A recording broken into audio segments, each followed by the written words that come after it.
그러나 내가 나 된 것은 하나님의 은혜로 된 것이니 내게 주신 그의 은혜가 헛되지 아니하여 내가 모든 사도보다 더 많이 수고하였으나 내가 한 것이 아니요 오직 나와 함께 하신 하나님의 은혜로라. 아멘. 하나님의 은혜로라. 여러분, 은혜라고 하는 말을 참 많이 사용하지요. 우리가 신앙생활 하다 보면 서로 간에 대화를 나눌 때도 그렇고 또 누군가에게 이야기를 할 때도 모든 게 하나님의 은혜입니다. 그런 이야기를 많이 하고요. 모든 것이 은혜고 감사합니다. 그런 이야기를 많이 합니다. 목사들도 많이 듣는 이야기 중에 하나가 은혜라고 하는 이야기 참 많이 듣습니다. 세상적인 말과 또 우리가 교회에서 하는 말도 많은 차이가 있을 수 있지만 하나님이 주신 것이 은혜라고 하는 것을 고백할 수 있는 사람이 그 마음 가운데 참된 신앙을 가진 사람인 줄 믿습니다. 저는 이렇게 교인들도 만나고 사람들을 만나다 보면 이런 어떤 장소에 가도 은혜 받은 사람과 그렇지 않은 사람은 얼굴 표정과 얼굴 빛이 굉장히 차이가 많이 납니다. 본인들은 스스로 얼굴을 물론 거울로 보시겠지만 많이 볼 기회가 없으실 텐데 마음의 은혜를 경험하고 감사가 넘치는 분들은 그 얼굴이 밝고요. 그리고 그 얼굴이 빛이 납니다. 우리 옆에 있는 분들 얼굴 한번 보실까요? 빛이 나시는지 아니면 어두컴컴하신지. 네. 제가 보니까 앞에서 보니까요 다 빛이 나오고 계십니다. 한 분도 빠짐없이 다 빛이 나오고 계세요. 은혜가 아니면 이 자리에 나오실 분이 없죠. 돈 준다고 해도 안 옵니다. 여러분, 이 자리에 오신 것은 하나님의 은혜인 줄 믿습니다. 여러분, 성경에 보면 은혜라고 하는 말을 이야기할 때 불쌍히 여기다 이런 뜻도 있고요. 아랫사람에게 호의를 베풀다라고 하는 그런 의미도 갖고 있습니다. 초대교회 그리스도인들은 이 은혜라고 하는 단어를 사용할 때 선물이라고 하는 뜻을 가지고 있었어요. 여러분, 선물이 어떤 겁니까? 누구에게 선물을 준다 그러면 어떤 거죠? 만약에 무엇인가 주면서요, 내가 이걸 주니까 저 사람은 나보다 더 좋은 걸 줄 거다라고 생각하면 죄송한데 그건 선물이 아닙니다. 선물은 뭐냐 하면 기쁜 마음으로 주는 거예요. 내가 대가를 바라고 주는 것이 아니라 내가 그 사람한테 주고 싶어서 주는 거예요. 그러니까 절대로 다투시는 일이 있으면 안 됩니다. 저희 교회 말고 다른 교회에서 권사님 두 분이 막 다투시는 거예요. 연세가 있으신데도 막 다투세요. 제가 그 다툴 때는 제가 어떻게 끼어들어서 하기 어려워서 나중에 물어봤습니다. 왜 다투셨냐고 그랬더니 제가 어떻게 말씀드리기가 어려운 거예요. 그분들한테. 이쪽 권사님이 아들이 결혼을 하는데 이 권사님이 축의금을 5만 원을 하셨어요. 근데 나중에 이 권사님 아들이 결혼을 하게 됐죠. 근데 이 권사님이 잊어버리셨나 봐요. 5만 원을 받은 걸. 그래서 3만 원을 하셨어요. 그래서 이분이 따진 거예요, 와서. 나는 5만 원을 했는데 너는 왜 3만 원만 하냐. 그래서 싸움이 난 거예요. 제가 보면서 그건 정말 순수한 마음이 아니구나. 그런 마음을 갖게 됐습니다. 여러분, 하나님께서 우리에게 주신 것이요, 우리에게 구원의 은혜를 주신 것이고 그것은 값없이 주신 선물입니다. 우리에게 무슨 대가를 바라시는 것도 아니고 죄인에게 베풀어 주시는 것, 그리고 우리가 갚을 수 없을 정도로 놀라운 것이 하나님의 은혜지요. 여러분, 우리는 하나님 앞에 그렇게 항변할 때가 있습니다. 내가 이렇게 열심히 일하는데, 이렇게 최선을 다하는데 하나님께서 나에게 그에 상응한 것을 주셔야 되지 않습니까? 내가 하나님 앞에 이렇게 물질을 드리면 반드시 10배로 뻥튀기를 해서 주셔야 되고, 내가 이렇게 열심히 기도하면 내가 기도하는 대로 돼야 된다고 여러분 생각하지 않습니까? 근데 여러분, 하나님의 은혜는요, 우리가 무엇을 바라기 전에 이미 주셨어요. 여러분, 내가 예수 믿은 것도 하나님의 은혜고요. 내가 예수 믿고 구원받은 것도 하나님의 은혜인 줄 믿습니다. 여러분, 저는 지난 한 달 동안 여러분 TV 방송을 보셨겠지만 신천지에 대한 내용을 방송을 했죠. 제가 보면서 느낀 게 뭐냐면 정말 열심이구나. 정말 거기 빠진 사람들은요, 정말 최선을 다합니다. 어떻게 보면 예수 믿는 사람들보다 전도도 더 열심히 하는 것 같아요. 그 열심이 정말 올바른 열심이었으면 얼마나 좋을까. 여러분, 저는 이 아침에 하나님의 은혜를 여러분들 마음 가운데 깊이 생각하고 감사할 수 있는 여러분들의 삶이 되시기를 축복합니다. 중세시대에 성 프란치스코라고 하는 사람이 있었는데 성자로 많은 사람에게 존경을 받던 사람이었습니다. 어느 날 이 성 프란체스코의 제자가 꿈을 꿨는데요. 꿈에 하늘나라를 올라가게 됐어요. 근데 그곳에 정말 밝고 빛나는 이 집이 있는 거예요. 그래서 이 집이 누구의 집이냐고 그랬더니 성 프란체스코의 집이라고 이야기를 하는 거예요. 잠에서 깬 이 제자는 질투가 났습니다. 그래서 꿈을 깬 후에 이 프란체스코에 가서 묻습니다. 선생님은 스스로 어떤 사람이라고 생각하십니까? 그렇게 물었더니 이 프란체스코가 이렇게 대답을 했습니다. 내가 세상에서 제일 악한 사람이지. 그렇게 대답을 하더랍니다. 그 제자가 이렇게 선생님이 묻습니다. 선생님의 대답은 위선이고 거짓입니다. 그렇게 항의를 했습니다. 그랬더니 이 성 프란체스코가 이렇게 대답을 했다고 합니다. 자네가 몰라서 그렇지 만약 내가 받은 은혜를 다른 사람들이 받았으면 그들은 나보다 더 훌륭한 사람이 되었을 걸세. 그렇게 대답을 했다고 합니다. 이런 은혜를 받은 사람만이 그 은혜가 얼마나 가치 있는가라고 하는 것을 깨달을 수가 있는 줄 믿습니다. 왜냐하면 저는 주일마다 우리 일부 찬양대, 우리 꿈의 찬양대 볼 때마다 은혜를 받는 게 여기 이제 계신 분들이 뭐 우리 예배 나오신 분들도 마찬가지지만 이렇게 뭐 매일 놓으시는 분들이 아니거든요. 일하시고 피곤하고 힘드신데 주일날 새벽 6시에 나오십니다. 6시에 나오려면 5시에 일어나서 되는 것도 아니고요. 이렇게 그리셔야 되잖아요. 시간이 좀 걸리니까 조금 더 일찍 일어나셔야 됩니다. 그렇죠? 아닌가요? 네, 맞죠? 네. 그럼 저는 하나님 받은 은혜가 없으면 내가 정말 사명이라고 생각하고 그 자리에 서는 것을 은혜라고 생각하지 않으면 거기에 설 수가 없죠. 여러분 하나님의 은혜를 깨닫고 감사하고 고백하고 여러분 그 받은 바 은혜가 놀라워서 그 하나님 앞에 내가 드릴 수 있는 것을 온전히 드릴 수 있는 것이 바로 믿음의 삶이요 또 구원받은 자의 삶인 줄 믿습니다. 여러분 사도 바울은요 오늘 이 은혜를 정말 가슴 깊이 깨달은 사람이었습니다. 예수님께서 오시고 나를 부르셔서 나를 사도로 만드시고 또 나를 어떠한 상황 가운데서도 버리지 아니하시고 함께 하신다라고 하는 확신 가운데 살았던 사람이 오늘 사도 바울이었죠. 여러분 성경에 보면 사도라고 하는 것은 기준이 있습니다. 그냥 아무에게나 사도라고 붙였던 것이 아니라 사도라고 하면 예수님과 함께 공생애를 보냈던 사람, 예수님과 함께 먹고 마시고 함께 자고 함께 시간을 보냈던 사람들을 사도라고 부릅니다. 여러분 근데 사도 바울이 그의 생전에 예수님을 만났을 때가 있었을까요? 없었을까요? 예수님께 돌아가시기 전까지 예수님을 한 번도 만난 적이 없는 사람입니다. 그래서 초대교회에서는 이 바울이 사도라고 불릴 수 있느냐라고 하는 것에 대한 논쟁이 굉장히 많았습니다. 그런데 중요한 것은요. 사도 바울이 예수님을 어디서 만나냐 하면 다메섹으로 갈 때 그가 예수 믿는 사람들을 핍박하기 위해서 다메섹으로 가는 과정 가운데 그곳에서 부활하신 예수님을 만나게 되었고 그 예수님으로부터 이제 부름을 받고 또 사도로 그렇게 쓰임을 받게 되었습니다. 고린도전서 15장 9절 말씀에 보면 사도 바울은 자신의 과거를 숨기지 않고 이야기를 합니다. 나는 사도 중에 가장 작은 자라. 나는 하나님의 교회를 박해하였으므로 사도라 칭함받기를 감당하지 못할 자니라.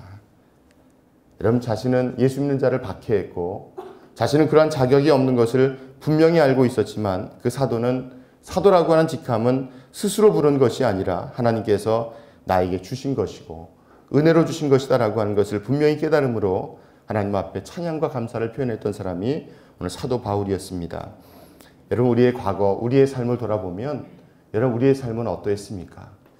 여러분 저는 여기 계신 분들 중에서 물론 태어나자마자 태어나 보니까 온 집안이 다 예수 믿고 그냥 자연스럽게 교회 다니고 그냥 예수 믿고 마음 가운데 확신이 들고 구원 이런 분도 물론 계실 거예요. 그런데 저는 소수일 거라고 생각을 합니다. 많은 분들이 과거에 예수님을 알지 못하고 심지어는 박해까지 했던 분도 계실 수 있고 또 그 과정 가운데 예수님을 인격적으로 만나고 또 그 주님을 고백하는 그러한 과정들이 아마 여러분들에게 있었을 줄 압니다. 여러분 과거에 내가 어떠했을지라도 내가 하나님께 붙잡힌 바 되면 또 하나님께서 나에게 은혜를 베푸시면 이전의 삶이 중요한 것이 아니라 지금 나의 모습 내가 앞으로 살아가면서 어떻게 하나님 앞에 영광 돌리며 살아갈 수 있을지를 우리 주님께서 우리의 삶을 반드시 인도해 주실 줄 믿습니다. 여러분, 바울이 회심했다고 이야기하죠. 근데 회심이라고 하는 것은 엄밀한 의미에서 사도 바울이 회심이라고 하는 말은 원래 맞지가 않습니다. 여러분, 회심이라고 하는 말은 보통 이 두 집단이 서로 적대적인 관계에 있는 두 집단이 이쪽 한쪽에 속했던 사람이 마음을 바꿔서 이쪽으로 옮겨가는 것을 보통 이야기합니다. 그러면 이쪽으로 옮겨가면 어떤 마음을 가져야 되는지 아십니까? 소속을 바꾸면요, 이전까지 내게 속해 있던 그 집단에 적대감을 가져야만 내가 여기 살아남을 수 있습니다. 이게 여러분 마음을 바꾸는 거죠.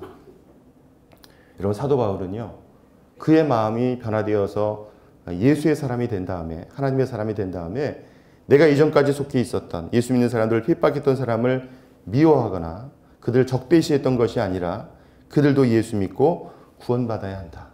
그들도 우리가 복음의 말씀을 전해야 될 사람이다라고 그렇게 이야기를 했습니다. 여러분, 바로 이것이 은혜지요. 내가 소속이 바뀌면 그 전에 있었던 사람들을 미워하거나 적대하는 것이 아니라 그 사람들도 예수 믿어야 하고 그 사람들도 구원받아야 할 사람이다라고 하는 고백을 할 수 있는 것이 참된 은혜의 삶인 줄 믿습니다. 여러분, 성경에서는 이 은혜라고 하는 것을 이야기할 때 값없이 주어지는 것, 선물로 주는 것, 베풀어 주는 것을 우리가 은혜라고 이야기를 합니다. 여러분, 저는 우리가 하나님을 거역했음에도 불구하고 우리를 끝까지 기다려 주신 분이 바로 하나님이시고, 또 우리가 세상으로 나아가려고 했지만 우리에게 깨달음을 주시고 또 우리가 온전한 길로 걸어갈 수 있도록 우리의 삶을 인도하시는 분도 바로 하나님이시다라고 하는 것을 분명히 기억하시는 우리의 아침이 되시기를 축복합니다. 여러분, 은혜는 바로 예수님의 이름 안에 요약될 수가 있습니다. 여러분, 은혜라고 하는 것은 바로 예수님께서 우리에게 부어주신 귀한 사랑의 표현입니다. 여러분, 주님께서 이 땅에 오시지 아니하셨더라면, 예수님께서 십자가를 지지 아니하셨더라면, 또 예수님께서 죽은 자들 가운데서 다시 살아나지 아니하셨더라면 여러분, 우리의 삶이 어떻게 되었겠습니까? 여러분, 오늘 사도 바울은 하나님의 은혜로 말미암아서 새로운 사람으로 변화되었습니다. 여러분, 우리가 예수 믿고 은혜 받고 또 믿음의 삶을 살아간다라고 하는 것은 변화된 삶을 의미해요. 예전에 내가 이렇게 살았다면 이제는 내가 이러한 삶으로 변화되었다라고 고백할 수 있는 것이 바로 은혜 받은 사람들의 삶입니다. 여러분, 사도 바울은요, 누구보다도 율법을 열심히 지키려고 했던 사람이었습니다. 또 누구보다도 열심히 공부했던 사람이고 누구보다도 최선을 다했던 사람이 바로 사도 바울이었죠. 그렇지만 그는 교회를 괴롭힌 잔혹한 박해자이기도 했습니다. 아까 9절 말씀을 함께 읽어드렸는데 그는 이렇게 고백합니다. 나는 사도 중에 가장 작은 자라. 여러분, 은혜 받지 못하면요, 은혜가 없는 사람은 자신의 공적을 내세웁니다. 다른 사람보다 내가 더 잘났다고 이야기하고 자신을 높이려고 하는 사람이 바로 이전의 삶이었다면, 하나님의 은혜를 체험한 사람은 겸손해집니다. 왜 그럴까요? 하나님 앞에서 내 모습을 비추어 볼 때 자신의 연약함과 자신의 부족함을 깨달을 수 있기 때문입니다. 여러분, 대부분 다 세례를 받으셨죠? 여러분, 세례를 받을 때 뭘로 세례를 받습니까? 물로 세례를 받죠. 저는 침례를 받았기 때문에 침례는 어떻게 하냐면 물속에 들어갔다 나옵니다. 전체를, 몸을 다 잠궈요. 그랬다가 이렇게 사람을 꺼내거든요.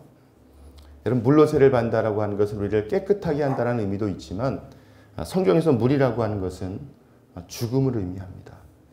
내가 이전까지 살았던 세상적인 삶으로부터 내가 새로워진다라고 하는 의미를 가지고 있습니다. 예수님께서 죽으셨다가 3일 만에 다시 부활하신 것처럼 우리도 이제 세상을 향하여는 죽고 하나님을 향하여 산다라고 하는 그러한 의미를 가지고 있습니다. 내가 이전까지 내 생각과 내 방법으로 살았다면, 그렇게 피곤하고 곤고하게 살았다면 이제부터는 옛 자아를 죽이고 하나님 안에서 거듭난다라고 하는 의미를 가지고 있습니다. 여러분, 저는 여러분들의 삶이 사도 바울의 삶처럼 그렇게 스스로를 낮출 수 있는, 그 하나님의 은혜를 고백할 수 있는 그러한 삶이 되시기를 주님의 이름으로 축복합니다. 여러분, 사도 바울은 하나님의 은혜를 받았을 때 그 은혜가 도무지 자신이 받을 수 없는 은혜라고 고백할 수밖에 없었습니다. 여러분, 부활하신 예수님께서 사도 바울을 만났을 때 이렇게 말씀을 하셨죠. 사울아 사울아 어찌하여 나를 핍박하느냐. 그렇게 말씀을 하셨습니다. 여러분 앞서 말씀드렸지만 사도 바울은요. 그의 생전에 예수님을 만난 적이 없습니다. 예수님을 괴롭히거나 핍박한 적도 없다고 생각했고 그 예수님을 괴롭힌 적도 없었다고 생각을 했습니다. 그런데 예수 믿는 사람을 핍박하는 것, 그것이 바로 예수님을 핍박하는 것이다. 주님의 교회를 핍박하는 것이 바로 주님을 핍박하는 것이다라고 하는 것을 깨닫게 하셨습니다. 이전에 그렇게 열심히 핍박했던 그 사도 바울이 이제는 그 예수님의 이름을 목숨을 걸고 담대하게 증거하는 하나님의 사도로 쓰임받았던 것을 오늘 말씀을 통해서 함께 보게 됩니다. 여러분 하나님께서는요. 중요한 선택의 기로에 우리를 서게 하십니다. 여러분 두 갈래의 길을 우리에게 허락을 하세요. 내가 어떤 길을 걸어야 할까? 여러분 어떤 분은 이렇게 얘기하세요. 그냥 내가 예수 믿어 너무 피곤하니 세상에서 내 마음대로 살아가다가 그냥 막 살다가 죽기 직전에 바로 생각 떠나기 직전에 마치 예수님 그 옆에 달렸던 강도처럼 죽기 직전에 내가 회개하고 구원받으면 되지 않겠냐고. 실제로 그런 사람이 있었습니다. 저보고 자기가 죽기 전에 전화를 할 테니까 와서 연락을 할 테니까 와서 세례를 주고 좀 자기가 고백을 할 테니까 그러면 되지 않겠냐고. 제가 그분한테 뭐라고 얘기했냐 하면요. 언제 죽을지 알 수 있어도 그거는 은혜라고 얘기를 했어요. 여러분 그렇게 준비할 시간이 있는 것은 은혜입니다. 근데 죄송하게도요. 준비하지 못하고 가시는 분들이 대단히 많습니다. 여러분 우리가 오늘 길을 걸어가면서 그냥 내 마음대로 내 생각대로 살아가다가 내가 세상 마지막 순간에 예수 믿고 구원받으면 되지 않겠어? 내가 그때 고백하고 그때 믿음으로 살겠다고 얘기하고 세례받으면 되지 않겠어? 여러분 오늘 사도 바울에게는요. 중요한 선택의 기로 그 주님의 부르심이 있을 때 그 부르심에 응답을 했죠. 여러분 저는 이 아침에 주님께서 나에게 내 마음에 울려주시고 내 마음 가운데 분명한 음성을 들려주실 때 여러분 그 음성에 순종하고 세상 가운데에서도 믿음으로 살아가실 수 있는 여러분들의 삶이 되시기를 축복합니다. 여러분 하나님의 은혜가 임했을 때 사도 바울은요. 본인이 생각하고 상상하고 계획했던 것보다 더 놀라운 일들을 행할 수가 있었습니다. 여러분 사도 바울은 자신이 박해하던 자신이 핍박하던 그 예수님을 믿으리라고는 전혀 생각지 않았고 자신이 복음의 사도로서 전 세계를 향한 이방인을 향한 사도가 되리라고도 생각하지 않았습니다. 그가 복음을 전할 때에도 주님의 인도하심이 있어서 그 주님의 인도하심 따라 복음을 전하는 그 사명을 감당했던 것을 우리가 말씀을 통해서 보게 됩니다. 여러분 우리가 하나님을 의지하고 신뢰하면 하나님께서 하십니다. 여러분 내가 계획하고 내가 뜻하고 내가 생각하는 것이 있을지라도 하나님이 나를 사용하시면 내 상상과 내 계획을 뛰어넘게 하나님께서 선한 일들을 이루어 나가실 줄 믿습니다. 여러분 하나님께 꼭 붙어있는 자만이 지혜로운 사람입니다. 그 말씀대로 살아가기로 결단하는 사람이 어리석은 것 같지만 여러분 세상 가운데서도 하나님 기뻐하시는 삶을 살아가게 될 줄 믿습니다.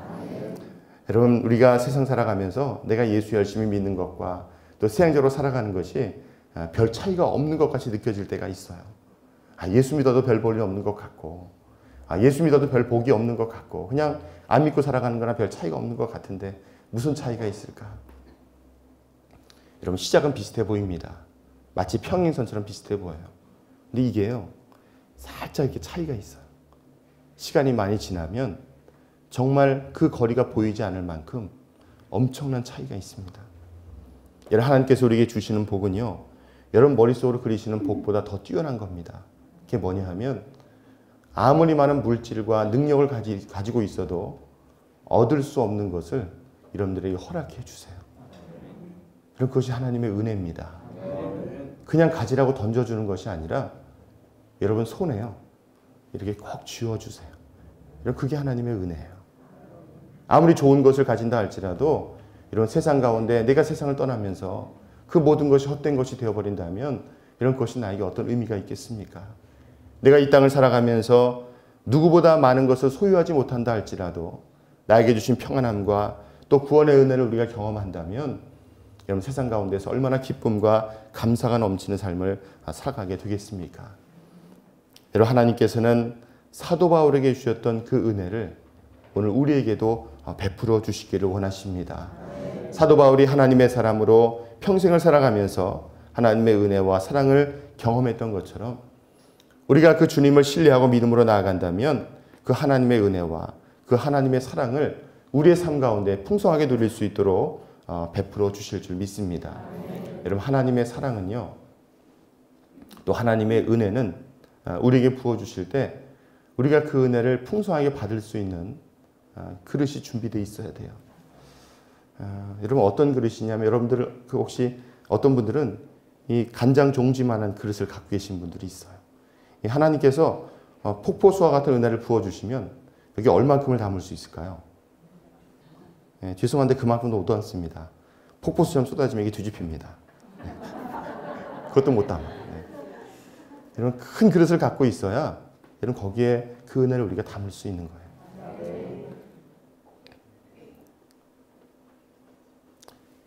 여러분, 카네기라고 하는 사람 아시죠? 철강왕이라고 세계의 철강왕으로 유명한 사람입니다. 이 사람은 원래 미국에 오기 전에 스코틀랜드에 살고 있었던 사람인데 집이 대단히 가난했대요. 근데 그는 일찍이 결혼을 해서 가족과 홀어머니를 모시기 위해서 최선을 다했지만 사업에 실패를 했습니다. 결국 어려움에 처한 카네기는 마지막 수단으로 모험을 하게 되는데 미국으로 건너가자, 그렇게 결심을 했습니다. 근데 중요한 것은 사업을 할 자금은 물론이고 갈 여비도 없는 거예요. 미국으로 건너갈 여비도 없었습니다. 그래서 자신이 가지고 있었던 여러 가지 것들을 다 팔고 마지막으로 긁어 모았지만 역시 부족했죠. 그때 어머니의 친구 되셨던 한 분이 그 돈을 후원을 해주셨어요. 그래서 가족들이 미국으로 이민을 가게 됐습니다. 그 돈을 언제 돌려받을 수 있을지 기약도 없고 돌려준다라고 하는 약속도 해줄 수 없었는데 큰 돈을 선뜻 내주어서 미국으로 이민을 가게 됐습니다. 떠나면서 이렇게 얘기를 했죠. 제가 꼭 이 돈을 갚겠습니다. 이 카네기와 그 가족은 미국에 도착해서 열심히 일하고 닥치는 데 일을 해서 돈을 이렇게 벌기 시작했어요. 그런데 하루에 일정한 금액을 이렇게 쌓아두기 시작했습니다.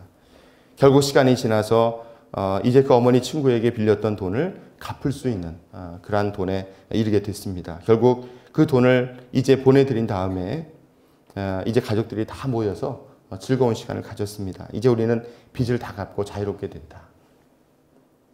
그때 카네기가 이렇게 가족들에게 이야기를 했대요. 금전적인 빚은 우리가 갚을 수 있지만 우리가 받은 은혜는 영원히 갚지 못할 겁니다. 우리가 이 은혜에 대해서 평생 고마운 마음을 가지고 살아가야 합니다. 여러분, 하나님이 우리에게 주신 은혜는요, 우리가 무엇으로도 갚을 수 없는 은혜입니다. 내가 무엇을 해서 주신 것이 아니기에, 내가 공로가 있기 때문에 주신 것이 아니기에, 내가 다 갚을 수 없는 것이 바로 하나님의 은혜이고 우리가 그저 감사하고 찬송할 뿐입니다. 그럼 저는 이 아침에 우리가 그 하나님의 은혜를 깊이 깨닫고 감사하고 고백하고 또 그 말씀대로 살아갈 수 있는 그런 여러분들의 삶이 되시기를 축복합니다. 우리가 지난주일 부활주일을 지냈지요. 그냥 매년 일정하게 지내는 절기가 아니라 부활주일은 주님께서 사망과 죽음의 권세를 이기시고 다시 사셔서 우리 마음 가운데, 우리의 마음 깊은 곳에 그 부활의 신앙을 가지고 세상을 살아가기를 원하십니다. 우리가 세상을 향하여는 죽지만 우리가 주님 안에서 새롭게 살아가는 그러한 삶을 살아가기를 원하시는 줄 믿습니다. 그 주님의 은혜를 마음속에 깊이 새기고 감사하면서 고백하고 증거하는 삶을 살아나가시는 여러분들의 삶이 되시기를 주님의 이름으로 축복합니다. 네, 기도하겠습니다.